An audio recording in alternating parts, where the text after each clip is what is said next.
Hello everyone and welcome to Radiokes. Radiokes is a show that takes a humorous satirical look at news from Ireland and across the globe.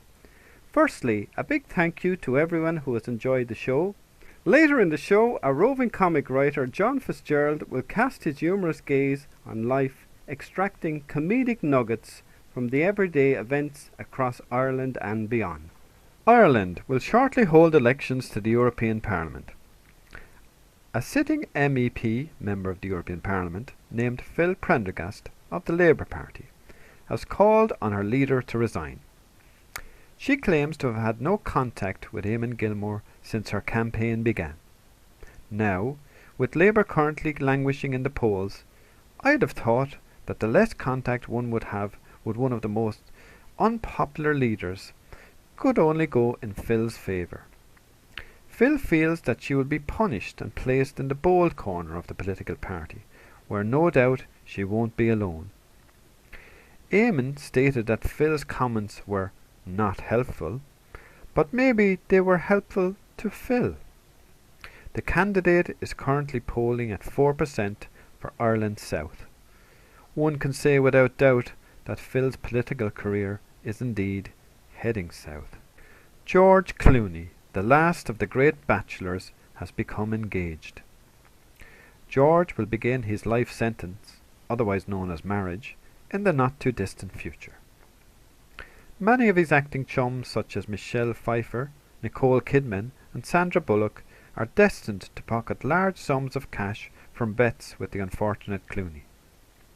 The latest report is that George has revived from his engagement malaise and has boarded a slow boat to China and will not be seen any time soon. This is not a recent story, but it caught my eye. It was Philadelphia's Dock Street Brewery's launch of its creepy bizarre beer with actual brains in it. Smoked goat brains, that is. The brewers launched the beer to celebrate the finale of the hit show The Walking Dead. The beer, with a zombie-like label, is called the Dock Street Walker. Mixed with a cranberry flavour which is reminiscent of blood, the beer is said to have been a big hit and is literally walking out the door. Okay, my daughter Holly is with me this week, keeping an eye on proceedings. So on we go. Security and police were on high alert in the Irish Parliament building when a man entered carrying 2 knives and a sword. Government sources were quick to point out that people entering the building were usually unarmed and not in combat fatigues, and whereas this breach of protocol was understandable, it was also unusual. Security staff accosted the assailant and wrestled him to the grounds after his refusal to hand over his arms. What he did hand over was several kung fu kicks aimed at the security staff's genitalia. It was evident that the attacker knew how to handle himself and was only eventually overpowered when staff called for police backup. The man was later identified as Phil Prendergast, an MEP, and seeking re-election in the upcoming European elections. The motivation for carrying weaponry into the Irish parliamentary buildings remains unclear and under investigation. Miss Prendergast's claim that she was calling round to have a quick word with Labour leader Eamon Gilmore has credibility. They were seen talking to each other on national TV and shaking hands, with Gilmore committing to canvassing for Miss Prendergast in the run-up to the elections.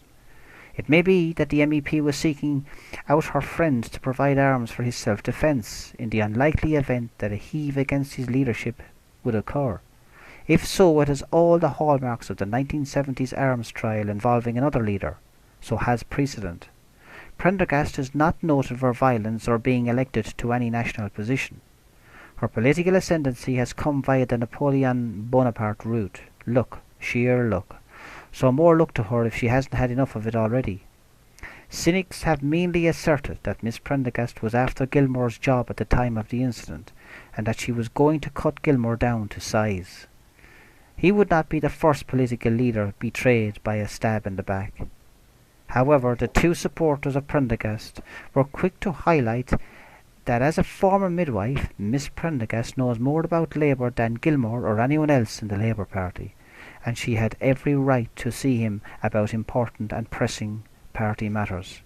The weapons she carried were simply symptomatic of that urgency. This is John for Radio Oaks. We hope you enjoyed this week's show. Radio Oaks' Facebook page will take your comments. Until next time, thanks for listening. We will leave you with some outtakes for your enjoyment. She claims to have had... What is wrong with me tonight?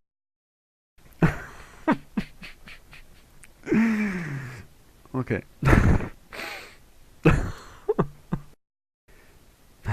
Cut the whole fucking thing. Cut the whole fucking thing. So this is take 4. Okay, here we go. Sorry. Comedy. Comedy.